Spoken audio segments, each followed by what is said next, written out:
Okay, so in this example, we're being asked to solve the system of equations, and we need to do so using both substitution and elimination. So again, these are two different methods that you can use to solve a system of equations. We'll go through both methods in this video. Alright, but just remember that both methods will get you the same answer. So we know that a solution to a system of equations is simply going to be the point of intersection. Alright, so your solution is going to be a point with an x and y value. Alright? So again, it's going to be the point of intersection. So let's work on substitution first. In order to do this, you need to isolate a variable. Now, it looks like if I look at my first equation, isolating x will be my easiest way to do this. Alright, so all I'm going to do is subtract 3y on both sides. So what I'm going to get here is the following. I'm going to manipulate my first equation so it says x equals negative 3y plus 6. So again, I just manipulated the first equation and I solve for x, so x equals negative 3y plus 6. So what I'm going to do at this point is I'm going to take what x equals and I'm going to plug it into my second equation. Okay, so I have x equals negative 3y plus 6. I'm going to plug that in wherever I see an x on my second equation. So I'm going to get here 2 times negative 3y plus 6 plus 2 equal to 8y. And you can see how this works out. Now we're only solving for one variable, in this case, y.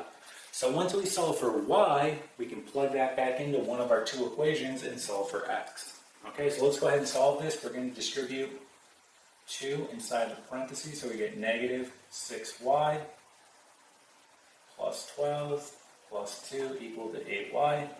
Let's go ahead and combine our like terms here. Okay, so we're going to get negative 6y plus 14 equal to 8y. Let's go ahead and add 6y on both sides.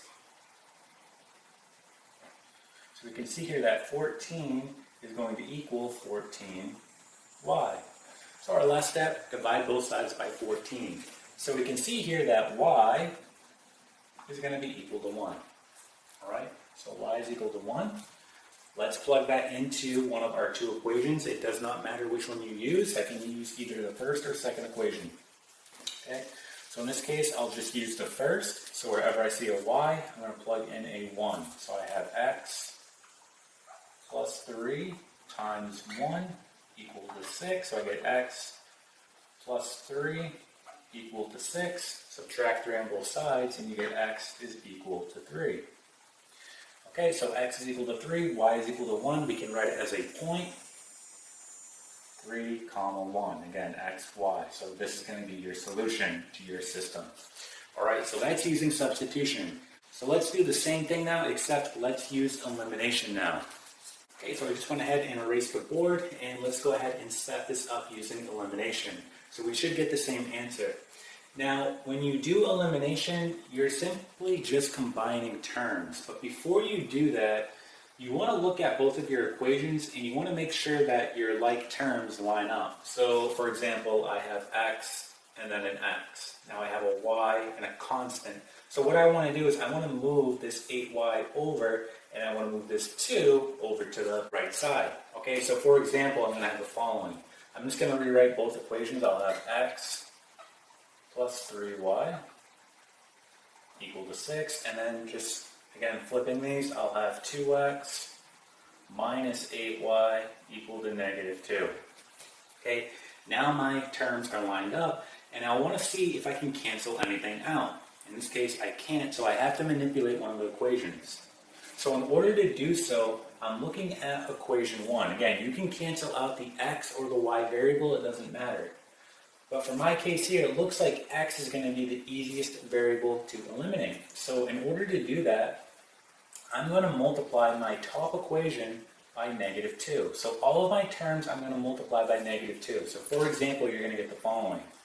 You're going to get negative 2x minus 6y equal to negative 12. And I'm going to leave the second equation as is. So 2x minus 8y equal to negative 2. So when you're using the elimination method, again, you're just combining terms. So this is what we want to happen here. We want one of our variables to cancel out. So we know that a negative 2x plus a 2x, well, that will cancel. negative 6y and a negative 8y, well, that's going to be negative 14y. Then we have negative 12 and a negative 2, that's negative 14. So our last step here, divide both sides by negative 14, and you can see that y is going to be equal to 1. All right, just like our last problem. All right, now all we have to do is plug this into one of our two equations and solve for x. Again, it doesn't matter which one you plug it into. I'll just go ahead and plug it into equation 2 here. All right, so let's erase this. So plugging it in, we're going to get 2x plus 2 equal to 8 times 1. So we get 2x plus 2 equal to 8. Let's subtract 2 on both sides. We get 2x equal to 6, right? And then divide both sides by 2. X is going to be equal to 3. So again, we get the same exact answer using a different method. And we can write this as a point, 3, comma 1. Again, x, y. So here's our solution. Okay, so that is substitution and elimination, and how to use both in order to solve a system of equations.